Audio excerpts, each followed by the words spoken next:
First Alert meteorologist Zoe Mintz joins us live on this Saturday morning, the first Saturday of November, the first day of November. Ooh. Zoe, how does the weather stack up for what we should be seeing this time of year? Well, way above average. So if you like the more fall chill, got a couple more days ahead of you before the chillier and rainier weather heads our way. So lots happening. Perfect timing Mother Nature has in store. If you have any outdoor plans this weekend, you should be good to go. Soak up some sunshine. Enjoy the warmer weather while it lasts, because again, it's going to be lovely out there today. Those high temperatures are going to be sitting in the upper 70s to even low 80s across parts of our inland East Bay communities. North Bay also in the mid to upper 70s. Coastal communities mid 60s, a little bit more of that onshore flow, but either way, it's going to be a lovely day to get outdoors to soak up that sunshine. But I want to remind everybody tonight, don't forget to fall back. It is officially daylight savings time, 2 a.m. November 2nd. Don't forget to put those clocks back. You get an extra hour of sleep, which will be really nice waking up early tomorrow morning. By tomorrow afternoon, those temperatures are actually going to be a little bit warmer across those inland East Bay communities,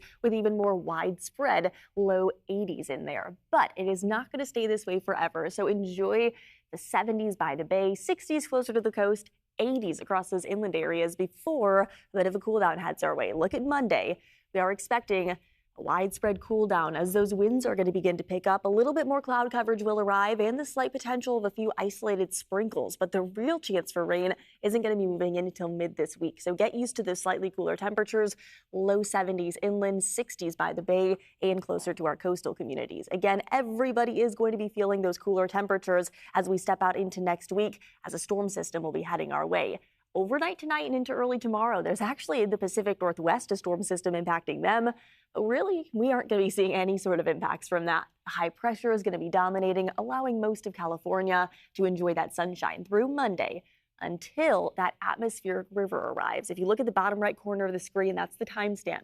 Overnight Tuesday and into early Wednesday, this widespread stream of moisture is going to be moving across Northern California and the Bay Area, where we are expecting, again, this to be an atmospheric river, level 2 across our South Bay, 3 across our North Bay, and 4 across Northern California and into Oregon. What exactly does that mean for us, though? Basically, it just means that we have the potential of maybe seeing a little bit of flash flooding with this system, but it is going to be mostly beneficial rainfall. The timing for it, again, late Tuesday and into Wednesday, wrapping up Wednesday night and then quieting down into Thursday. Because we're at that level 2, 3 across the Bay Area, we likely, again, mostly beneficial impacts, but they can be hazardous. So it's something we're going to keep a very close eye on as we step out into mid next week. Wednesday is going to be the big weather day that we'll all be keeping our eyes on. Those temperatures are going to be cooling down to the 60s across our inland areas, with the need to carry that umbrella and the potential of seeing ponding on the roadways and flash flooding. Things we'll keep a very close eye on, but because it's still about